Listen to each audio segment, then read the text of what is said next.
September 30 లోపు తెలంగాణ రాష్ట్రంలో స్థానిక సంస్థల ఎన్నికలు ఎట్టి పరిస్థితుల్లోనూ నిర్వహించాలని కూడా రాష్ట్ర హైకోర్టు ఇటు రాష్ట్ర ప్రభుత్వానికి అలాగే ఎన్నికల సంఘానికి అయితే మాత్రం స్పష్టమైన ఆదేశాలు జారీ చేసింది. దీంతో ఇక స్థానిక సంస్థల ఎన్నికలు ఎప్పుడు అనే క్వశ్చన్ అయితే రాష్ట్రంలో అయితే మాత్రం ఇప్పుడు వినిపిస్తూ ఉంది. ఇదే సందర్భంలో రాష్ట్ర ప్రభుత్వం మాత్రం ఎన్నికల నిర్వహణకు ప్రధానంగా రిజర్వేషన్ల ఖరారు అనేది ఇంకా కాకపోవడంతో అదే సమస్యగా మారిపోయింది. అయితే ఈ నేపథ్యంలో మేమైతే సిద్ధంగా ఉన్నాం, మా తరపున అన్ని రకాలుగా ఏర్పాటు చేసుకున్నాం. రాష్ట్ర ప్రభుత్వం ఎప్పుడు రిజర్వేషన్లు ఖరారు చేస్తే అప్పుడు మేము మాత్రం ఎన్నికలు నిర్వహించడానికి అంతా సిద్ధంగా ఉన్నాము, ఆలస్యమంతా ప్రభుత్వానిదే అంటూ కూడా ఎన్నికల సంఘం ఇప్పటికే ప్రకటన జారీ చేసింది. ఎన్నికల నిర్వహణకు ప్రధానంగా సిబ్బంది అవసరం ఉంటుంది, అలాగే ఎన్నికల కేంద్రాల ఏర్పాటు అవసరం ఉంటుంది, ఓటర్ల జాబితా సంబంధించిన అంశం అయితేంది, అలాగే బ్యాలెట్ పేపర్ల ఏర్పాటు, బ్యాలెట్ బాక్సుల నిర్వహణ, పోలింగ్ కేంద్రాల నిర్ధారణ, ఇలా పోలీసు సెక్యూరిటీ సంబంధించిన సంఖ్య, ఇలా అన్ని రకాలుగా ఎన్నికల నిర్వహణ సంబంధించిన అధ్యయనం అయితే మాత్రం ముందస్తుగా అంతా వ్యూహాత్మకంగా ముందుగా పూర్తి చేసుకుంది.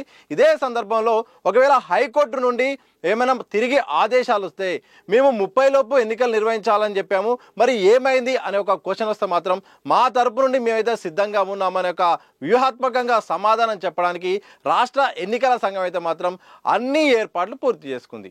ప్రధానంగా రిజర్వేషన్ల సమస్య రాష్ట్ర ప్రభుత్వానికి సమస్యగా మారిపోయింది.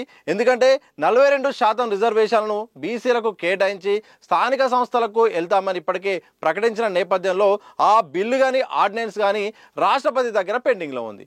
ఇంకా ఆ అంశం ఇంకా న్యాయ పరిశీలన ఉండడంతో, ఇంకా ఖరారు కాకపోవడంతో, ఎలాంటి నిర్ణయం రాకపోవడంతో, ఒకవైపు గడువు దగ్గరకు వస్తున్న సందర్భంలో ఇటు రాష్ట్ర ప్రభుత్వం ఇంకా దీనిపై ఇంకా ఎలాంటి ప్రకటన చేయలేదు, దీనికి సంబంధించిన ఆదేశాలు కూడా జారీ చేయడంతో మరి కాస్త ఎన్నికలు ఆలస్యమయ్యే అవకాశం అయితే కనిపిస్తూ ఉంది. రిజర్వేషన్ల ఖరారు అయితే దానికి సంబంధించిన డేటాను వార్డుల వారీగా సంఖ్య వారీగా రిజర్వేషన్ల డేటాను ఎన్నికల సంఘానికి రాష్ట్ర ప్రభుత్వం సమర్పించాల్సి ఉంటుంది. ఇలాంటి సందర్భంలో మేమైతే మాత్రం అన్ని కసరత్తులు పూర్తి చేశాము, అన్ని రకాలుగా సిద్ధంగా ఉన్నాము, మా తరపు నుండి ఎలాంటి ఇబ్బంది లేదు, మా పని మేము చేసుకున్నాము. ఒకవేళ కోర్టు నుండి ధిక్కరణ వచ్చినా కానీ ఎవరైనా కేసు వేసినా కానీ సమాధానం చెప్పడానికి ఎన్నికల సంఘం అయితే సిద్ధంగా ఉంది. ఇక వివరాల్లోకి వెళ్తే మాత్రం ఎంపీటీసీ అలాగే జెడ్పీటీసీ సంఖ్యలు అలాగే ఈ గ్రామ పంచాయతీల సంఖ్యలు కూడా ఇక ఖరారు చేసింది. ఎందుకంటే మున్సిపాలిటీలో విలీనం కావడం, అలాగే కొన్ని మున్సిపాలిటీ విలీనం కావడం వల్ల సంఖ్య పెరగడాలు తగ్గడాలు కూడా జరిగింది. ఎప్పటికప్పుడు కూడా అప్డేట్ అయిన నేపథ్యంలో ఇక గ్రామ పంచాయతీల లెక్క మాత్రం ప్రస్తుతానికి 12,760గా తేలింది. ఇక దీంతో పాటు ఎంపీటీసీ లెక్క కనుక చూస్తే మాత్రం 5,763 ఎంపీటీసీ స్థానాలు అలాగే 565 జెడ్పీటీసీ స్థానాలకు ఎన్నికలు జరగబోతుంది. అయితే ఎంపీటీసీ జెడ్పీటీసీ 2 స్థానాలకు గాను 35,000 కేంద్రాలు అవసరమవుతాయి. ఓవరాల్గా గ్రామ పంచాయతీ ఎన్నికలు నిర్వహించడానికి మాత్రం 1,12,000 కేంద్రాలు అవసరమవుతాయని ఇప్పటికే ఎన్నికల సంఘం గుర్తించింది. ఈ గుర్తించిన సందర్భంలో వాటికి సంబంధించిన కేంద్రాల గుర్తింపు కూడా ఏర్పాటు కూడా చేసింది, ఆ పేర్లను కూడా దాదాపు ఖరారు చేసింది. ఇక్కడ ఓటర్ల వారీగా కూడా ఎలాంటి ఇబ్బంది జరగకుండా మధ్యాహ్నం వరకే పోలింగ్ పూర్తి స్థాయిలో అయిపోవాల్సిన అవసరం ఉంటుంది. సందర్భంలో 600 ఓటర్లకు ఒక పోలింగ్ కేంద్రాన్ని అయితే ఏర్పాటు చేసింది. అలాగే ఇప్పటికే ఆ పోలింగ్ సంబంధించిన ఏదైతే బ్యాలెట్ బాక్స్ ఉంటాయో ఆ బ్యాలెట్ బాక్స్ కూడా ఇప్పటికే తెప్పించుకుంది. వాటిని భద్రపరిచి ఎన్నికలకు కావాల్సిన సామాగ్రి ప్రధానంగా బ్యాలెట్ పేపర్లు అనేది చాలా కీలకం ఉంటుంది. ఆ బ్యాలెట్ పేపర్లకు సంబంధించిన ప్రింటింగ్ కూడా అవన్నీ కూడా పేపర్లను కూడా సిద్ధం చేసింది. రాష్ట్ర ప్రభుత్వము ఎప్పుడు ఆదేశించినా ఎన్నికలు నిర్వహించడానికి ఎన్నికల సంఘం అయితే మాత్రం వాళ్ళ ఏర్పాట్లు వాళ్ళు చేసుకున్నారు. దాదాపు అంత ప్రక్రియ అంతా పూర్తి చేసుకున్నారు. ఒక రిజర్వేషన్ల ఖరారు అలాగే రాష్ట్ర ప్రభుత్వం నుండి గ్రీన్ సిగ్నల్ రావడమే ఆలస్యం. అంతగా ఎన్నికల సంఘం అయితే మాత్రం హైకోర్టుకు ఒకవేళ హైకోర్టు నుండి ఏమైంది, మీకు సెప్టెంబర్ వరకే సమయం ఇచ్చాము కదా, మీకు ఇద్దరికి ఆదేశిస్తే మీరు ఏం చేశారనే ఒక క్వశ్చన్ అడిగినప్పుడు మాత్రం మా పని మేము చేశాము, మాకు ఇచ్చిన టాస్క్ పూర్తి చేశాము, మా పరిధిలో ఉన్న పని అయితే అయిపోయింది, మాకు ఎలాంటి సంబంధం లేదు, మాకు ఒక ప్రభుత్వం నుండి అప్డేట్ వస్తే మాత్రం మేము చేయడానికి సిద్ధంగా ఉన్నాం అనే ఆన్సర్ చెప్పడానికి మాత్రం ఇక ఎన్నికలకు సంబంధించిన కసరత్తు అయితే పూర్తి చేసుకుంది.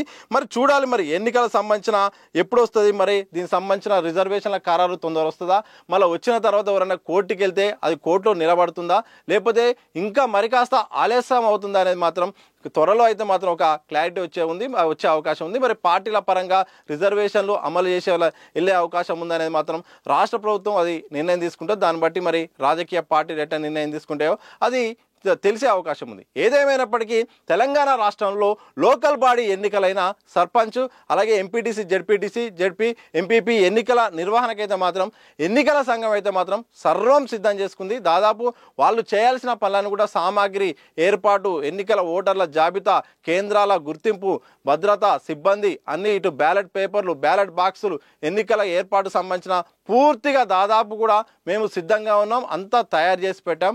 ఒక ఆదేశాలు రావడమే, రిజర్వేషన్ల ఖరారు విషయంలో క్లారిటీ రావడమే లేటు, మేమంతా సిద్ధంగా అని చెప్తారు. మరి రాష్ట్ర ప్రభుత్వం మరి ఈ విషయంలో మరి ఒకవేళ హైకోర్టుకు ఏం సమాధానం చెప్తుంది? ఈ మధ్యకాలంలో ఏమైనా ఎన్నికల విషయంలో మాత్రం మరి ఏమైనా పార్టీ పరంగా వెళ్ళే అవకాశం ఉంటుందా అనేది మాత్రం త్వరలో ఒక క్లారిటీ వచ్చే అవకాశం అయితే ఉంది. మరి మీరేమనుకుంటున్నారు?